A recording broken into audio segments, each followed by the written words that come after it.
అందరికీ నమస్కారం. నేను Swaroopa Potlapalli. Welcome to I dream. Bhadradri Kothagudem జిల్లాలో దారుణం చోటు చేసుకుంది. తమ బిడ్డను వేధిస్తున్నాడనే కోపంతో అత్తమామలు అలాగే బావమరుదులు కలిసి ఓ అల్లుడి మీద పెట్రోల్ పోసి నిప్పంటించారు. ఈ నెల 2వ తేదీ అర్ధరాత్రి ఈ ఘటన జరిగింది. దాదాపు 2 వారాల పాటు మృత్యువుతో పోరాడిన ఆ అల్లుడు ప్రాణాలు కోల్పోయాడు. అయితే సుజాత నగర్కి చెందిన గౌతమ్ ఈ ఘటనలో ప్రాణాలు కోల్పోయాడు. అతను బీటెక్ చదువుకున్నాడు. కావ్య అనే రామచంద్రపేటకు చెందిన అమ్మాయితో ప్రేమలో పడ్డాడు. వీరిద్దరికీ 3 ఏళ్ల క్రితం పెళ్ళైంది. వీళ్ళిద్దరికీ ఒక 2 ఏళ్ల వయసున్న పాప ఉంది. అలాగే 3 నెలల వయసు ఉన్న ఇంకో ఆడపిల్ల కూడా ఉంది. అయితే ఈ మధ్య వారిద్దరి మధ్య గొడవలు జరుగుతూ ఉన్నాయి. దీంతో కావ్య పుట్టింటికి రామచంద్రపేటకి వెళ్ళిపోయింది. అప్పటి నుంచి భార్యని ఇంటికి తెచ్చుకోవడానికి అతను గొడవలు పడుతూనే ఉన్నాడు. అయితే ఇల్లరికం రమ్మని అతన్ని ప్రెషర్ చేస్తున్నారు అత్తమామలు అని కొంతకాలంగా తన ఫ్రెండ్స్తో కూడా చెబుతూ వస్తున్నాడు. అయితే ఈ క్రమంలో పుట్టింట్లో ఉన్న తన భార్యను తీసుకురావడానికని ఈ గౌతమ్ ఈ నెల 2వ తేదీ అర్ధరాత్రి అత్తింటికి వెళ్ళాడు. అప్పుడు బావమరుదులు అత్త మామతో అతనికి పెద్ద గొడవ జరిగింది. ఆవేశంలో వారే పెట్రోల్ పోసి తన మీద తగలబెట్టారు అని చెప్పి గౌతమ్ పోలీసులకు వాంగ్మూలం ఇవ్వడం జరిగింది. అయితే ఆ తర్వాత ఆ వేడిని తట్టుకోలేక తాను నీళ్ల తొట్టిలో దూకానని, ఆ తర్వాత తెలిసిన వాళ్ళు చుట్టుపక్కల వాళ్ళు ఆసుపత్రికి తీసుకువెళ్ళి అతన్ని జాయిన్ చేయడం అనేది కూడా జరిగింది. అయితే ప్రస్తుతం నాతో పాటు life coach, family counsellor Rajani Rama గారు ఉన్నారు. ఆవిడతో ఈ ఘటన గురించి ఇంకా మరికొన్ని విషయాలు మాట్లాడి తెలుసుకుందాం. నమస్తే రజనీ గారు. నమస్తే స్వరూప గారు. చూసారు కదా ఎంత బాధగా అనిపిస్తుందో. చిన్న వయసు వాళ్ళు ప్రేమించి పెళ్లి చేసుకున్నారు. మధ్యలో అత్తింటి వాళ్ళు దూరేసరికి అల్లుడి ప్రాణాలు పోయేదాకా వ్యవహారం వచ్చింది. అసలు పెద్దవాళ్ళు న్యాయం చెప్పాల్సింది పోయి, సర్ది చెప్పాల్సింది పోయి ఇలా చచ్చే వరకు తీసుకురావడం వ్యవహారాలని కరెక్టేనా? కరెక్ట్ అని ఎలా చెప్తాం? ఇది అతి జాగ్రత్త. ఇప్పుడు ప్రేమించి పెళ్లి చేసుకున్న వాళ్ళు కూడా సరిగ్గా కాపరాలు చేసుకోవట్లేదు, విడిపోతున్నారు, డివోర్సులు అవుతున్నాయి. కాబట్టి మనం కొంచెం జాగ్రత్త పడదాం, ఆ అబ్బాయిని ఇల్లరకం పిలుచుకుందాము అని అనుకుని ఉండొచ్చు. అనుకుని వాగ్వివాదాలు ఎన్నో జరుగుతూ ఉంటాయి వాళ్ళ మధ్యన. ఇప్పుడు మీరు చెప్పారు కదా, గొడవలు జరుగుతున్నాయి. ఈ గొడవలు స్టార్ట్ అయితే గొడవ అని 3 అక్షరాలతో సరిపోదండి. ఆ గొడవ అని 3 అక్షరాల లోపల ఎంతో యుద్ధం ఉంటుంది. ప్రతి చిన్నదానికి ఆర్గ్యుమెంట్స్, డిస్కషన్స్, ఒకళ్ళే మాటకి ఒకళ్ళు పొంతన కుదరదు, అడ్జస్ట్మెంట్ ఉండదు. 1 అంటే 4, 4 అంటే 20 అలా పెరిగిపోతూ ఉంటుంది. ఇది తల్లిదండ్రులకి ఇండైరెక్ట్గా వాళ్ళకి టెన్షన్, టార్చరే. కాబట్టి ఆ అబ్బాయిని ఏదో విధంగా దారికి తీసుకొద్దాము అనే క్రమంలో కూడా తప్పులు, నేరాలు జరుగుతూనే ఉంటాయి. చూశారు కదా, ఇల్లు ఎంత బాగుందో, చక్కగా అంత మంచి ఇల్లు, చక్కగా అందరూ కలిసి సుఖంగా సంతోషంగా ఉండలేకపోతున్నారు ఈ రోజుల్లో. నిజమే. ఏదో ఒక గొడవ తెచ్చుకుని ఏదో ఒక విధంగా విడిపోవడము, ఆత్మహత్యలు చేసుకోవడము, చంపేయడము, వాళ్ళ మధ్యన ఏం జరుగుతుందో అనేది భగవంతుడికే తెలియాలి. అసలు ఎంత చక్కని జంట అండి నిజంగా. వాళ్ళిద్దరూ ఎంత వయసు 30 ఏళ్ల లోపు వాళ్ళే అసలు ప్రేమించి పెళ్లి చేసుకున్నారు. అయితే అతను పోలీసులకు ఇచ్చిన మరణ వాంగ్మూలాన్ని కూడా మనం చూసాం రజనీ గారు. అందులో ఏం చెప్తున్నాడంటే, నేను మంటల్లో కాలిపోతున్నా కానీ నా భార్య కావ్య వింటూ ఉన్నదే కానీ నన్ను రక్షించలేదు అని చెప్పుకొచ్చాడు. అంటే ఎవరి మీద పెట్రోల్ పోసినా క్షణికావేశంలో జరిగిన ఘటనలాగే కనిపిస్తుంది. ఆ 2 ఆడపిల్లల పరిస్థితి ఏంటి, ఈరోజు కావ్య అనే అమ్మాయి పరిస్థితి ఏంటి? అంటే వీళ్ళిద్దరి మధ్యన చాలా తీవ్ర స్థాయిలో గొడవలు జరిగి ఉంటాయి. లేకపోతే ఇంత జరుగుతుంటే అమ్మాయి ముందుకు ఎందుకు రాలేదు? తర్వాత 2 ఆడపిల్లలకే మీరు చెప్పింది. ఇప్పుడు పిల్లల మొహం కూడా ఎవరు చూడటం లేదండి. ఇప్పుడు స్వర్గం చేసుకోవాల్సిన జీవితం, ప్రేమించి పెళ్ళి, ఇప్పుడు ప్రేమకి విలువ పోయిందండి. ప్రేమ అంటే ఏంటో ఎవరికి తెలియటం లేదు. ఇప్పుడు అంత ప్రేమించి పెళ్లి చేసుకున్నప్పుడు భర్త నిప్పుల్లో కాలిపోతుంటే మంటల్లో కొంచెం ముందుకు వచ్చి ఆర్పే ప్రయత్నం కానీ, తప్పించే ప్రయత్నం కానీ అమ్మాయి చేయలేదు అని అంటే, వాళ్ళ కుటుంబ సభ్యులు అందరి మధ్యన ఇది ఎంత తీవ్రంగా చర్చలు నడుస్తున్నాయి, ఎటువంటి గొడవలు జరుగుతున్నాయి అనేది మనకు అర్థమవుతుంది. నిజంగా క్షణికావేశంలో చాలా మంది ప్రాణాలు పోగొట్టుకుంటున్నారు, ఎదుటి వాళ్ళ ప్రాణాలు తీస్తూనే ఉన్నారు. ఈ మధ్య సూర్యాపేటలో కూడా అలాంటి ఘటన జరిగింది కదా, పరువు హత్య.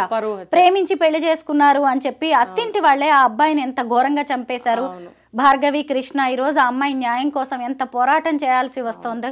పెద్దవాళ్ళు అనేవాళ్ళు ఎందుకు ఇంత పట్టింపులకి పోతున్నారంటారు? అసలు ఎక్కడో ఒక చోట ఇలాంటి వాటికి ఫుల్ స్టాప్ పెట్టాలి కదా రజనీ గారు. వాళ్ళకి కూడా అసలు చేత కావట్లేదండి. మొదటి నుంచి చెప్పుకోవాలంటే అలా పెంపకం సరిగ్గా ఉండటం లేదు. అక్కడి నుంచే వస్తున్నాయి రాంగ్ స్టెప్స్ అన్నీ కూడా. ఎప్పుడైతే మనం పిల్లల్ని సరిగ్గా పెంచుతామో అప్పుడు ఎవ్రీ స్టెప్ దానికి అనుగుణంగానే పడుతుంది. అవునా కాదంటారా చెప్పండి? నిజమే. ఇప్పుడు మనం రైట్ వేలో వెళ్తున్నప్పుడు ప్రతి స్టెప్ కూడా ఆ రకంగానే మనం వేస్తాం. ఎందుకంటే మనం ఆ రకంగా మార్గం ఏర్పరచుకోవాలి అనుకున్నాము, ఏర్పరచుకున్నాం కాబట్టి ఆ మార్గంలోనే వెళ్తాం. వీళ్ళు ఏం చేస్తారంటే ఎలాగోలా పెంచేస్తారు, ఏదో ఒకటి చదివించేస్తారు. ఒక ఏజ్ వచ్చిన తర్వాత లవ్ మ్యారేజీలు అని చెప్పి వెళ్ళడం. లవ్లు ఫస్ట్, అది సక్సెస్ అయితే మ్యారేజ్ సక్సెస్ అయితే బాగుంటుంది. లేకపోతే రకరకాల దీనివల్ల ఈ గొడవ జరిగింది, దానివల్ల ఇది జరిగింది అనేది కారణాలు కూడా ఉండట్లేదు. ఇప్పుడు ఏమన్నా సంబంధం ఉందా? ఎక్కడైనా భార్యాభర్తల్లో ఎవరో ఒకళ్ళ మీద ఒకళ్ళు అటాక్ చేసుకోవడము, హత్యో ఇలాంటి మనం ప్రస్తుతం చూస్తున్నాము. ఇప్పుడు తల్లిదండ్రులు ఇన్వాల్వ్ అయ్యి ఇది రివర్స్, అబ్బాయిని పెట్రోల్ పోసి తగలబెట్టడం, ఆ అబ్బాయి మరణ వాంగ్మూలం కూడా అదే ఇచ్చాడు. కాబట్టి మనం అదే కరెక్ట్ అని నమ్మాల్సిన పరిస్థితి. ఏది ఏమైనా సరే జరిగిన విషయం ఎటు తిరుగుతుందో, ఏది మన మీదకి వచ్చి పడుతుందో అనే జాగ్రత్తలు వీళ్ళు కూడా తీసుకోవాలి. ఎందుకనంటే చేత కావట్లేదు. ఇప్పుడు నేను అది చెప్పింది, చేత కావట్లేదు వీళ్ళకి. బయట కూడా నేను చాలామందిని చూస్తున్నాను, ఒక 50 years ఉన్న వాళ్ళు కూడా మాట్లాడటం రాదు, ఎలా ప్రవర్తించాలో రాదు, ఒక సమస్యని ఎలాగా పరిష్కరించుకోవాలో చేత కావదు, ఎలా పడితే అలాగ చేసుకుంటున్నారు. కాబట్టి జీవితాలు ఛిద్రం అయిపోతున్నాయి. నిజంగానే అసలు కుటుంబ వ్యవస్థలో పట్టు విడుపులు అనేవి ఉండాలి కదా రజనీ గారు. నిజంగా ఆలు మగల మధ్యకి గాలి దూరినా కానీ అనర్థానికి దారి తీస్తుందంట. చూడండి, ఆ భార్య భర్త వాళ్ళ బతికేదో వాళ్ళు బతికేవాళ్ళు. అమ్మాయి గొడవ పడి 5 నెలల క్రితం అమ్మగారింటికి వచ్చింది. పోనీ సర్ది చెప్పాల్సిన వాళ్ళేమో ఇంకా గొడవల్ని పెంచి పోషించారని చెప్పాలి. తమ బిడ్డ మీద ప్రేమ కావచ్చేమో, ఇంకొక బిడ్డ ప్రాణం పోవడానికి ఇప్పుడు అదే పెద్దలు కారణమయ్యారు. బిడ్డ ఎవరికైనా బిడ్డ, ఆ అబ్బాయి వాళ్ళ తల్లిదండ్రులకి ఎంతో ప్రేమగా పెంచుకున్న బిడ్డ, ఈ అమ్మాయి వీళ్ళు ఎంతో ప్రేమగా పెంచుకున్న బిడ్డ. ఆలోచించగలగాలి ఎవరి బిడ్డ అయినా సరే. ఇప్పుడు 25-30 ఏళ్ళు ఉన్న ఒక అబ్బాయి మనకి భర్తగానే అల్లుడుగానే కనిపిస్తున్నాడు, ఒక బిడ్డగా కనిపించట్లేదు. ఒక బిడ్డగా చూడరండి. వన్స్ అమ్మాయినిచ్చి పెళ్లి చేసిన తర్వాత అబ్బాయికి 25 ఏళ్ళు అవనివ్వండి, 22 అవనివ్వండి, 30 అవనివ్వండి, ఎంత చిన్న ఏ వయసు అయినా కానివ్వండి, అదొక పెద్ద అనుభవం తీరిపోయిన ఒక పెద్ద ఆయన్ని ట్రీట్ చేసినట్టు చేయడం. అదేంటి మళ్ళీ మర్యాదలు ఇచ్చే దగ్గర కాదు. ఇలాంటి సమయాల్లో నువ్వు చెప్పలేవా, నువ్వు మాట్లాడలేవా, నువ్వు నిర్ణయం తీసుకోలేవా, మీ వాళ్ళకి నువ్వు సర్ది చెప్పలేవా అని అబ్బాయిని కూడా పొడిచి వదిలిపెడుతున్నారు. అరే ఆ అబ్బాయి కూడా చిన్నోడే, నిన్నగాక మొన్న పెళ్లి చేసుకున్నాడు. మన అమ్మాయికి ఎంత వయసు ఉందో ఆ అబ్బాయికి అంతే వయసు ఉంది. పోనీ 1 సంవత్సరం 2 సంవత్సరాలు 3 సంవత్సరాలు తేడా ఉన్నా కూడా దాదాపు అదే ఏజ్ గ్రూప్ వాళ్ళకి మన అమ్మాయికి ఎంత తెలివితేటలు, అనుభవం, జ్ఞానం ఉన్నాయో ఆ అబ్బాయికి కూడా అంతే ఉంది అని తెలుసుకోలేకపోతున్నారు. మొగుడే, భర్తే, అల్లుడే, మొత్తం బరువు వేసేస్తారు. వేసేసి నువ్వు నిర్ణయం తీసుకో అంటే ఆ పిల్లాడికి కూడా అర్థం కాదండి. అయ్యా బాబు అని చెప్పి కూర్చోబెట్టి అన్నీ అర్థమయ్యేటట్టుగా చెప్పి ఇలా ఉంటే బాగుంటుంది, అలా ఉంటే బాగుంటుంది అని చెప్పుకోవాలి. నిజం చెప్పాలంటే నిజంగా ఒకవేళ ఇల్లరకం తెచ్చుకోవాలని అనుకుంటే పెద్దలతో కూర్చొని మాట్లాడుకుని ఒప్పందాలు అనేవి చేసుకోవాలి. ఆ అబ్బాయికి కూడా ఇష్టం ఉండాలి కదా. ఇల్లరకం వెళ్ళడానికి 100కి 95% పైనే ఒప్పుకోరండి ఎవరు కూడా. వాళ్ళకి వాళ్ళు స్వతంత్రులుగా ఉండాలని కోరుకుంటారు. ఇప్పుడు చూడండి, అమ్మాయి అత్తారింట్లో ఇమ్మడలేదే ఒక ఆడపిల్ల, మరి చిన్నప్పటి నుంచి స్వేచ్ఛగా పెరిగిన అబ్బాయిలు వచ్చేసి ఒక్కసారిగా అత్తగారి దగ్గర, మామగారి దగ్గర వాళ్ళ చెప్పు చేతుల్లో ఉండాలంటే ఇల్లరికం అంటే చెప్పు చేతలేనండి. మరి ఎవరు ఒప్పుకోరు, అడ్జస్ట్ అవ్వలేరు. మీ అమ్మాయిని అత్తారింటికి పంపించినప్పుడు ఎలా ఉండాలని మీరు చెప్పి పంపరు, కానీ ఒక అబ్బాయిని ఇల్లరికం రమ్మని ఎలా అడుగుతారండి? రజనీ గారు, అసలు ఏ కష్టం వచ్చినా, ఏ నష్టం వచ్చినా, ఏ సమస్య వచ్చినా హత్య లేదా ఆత్మహత్య ఇంకా సొల్యూషన్ అనుకుంటున్నారు.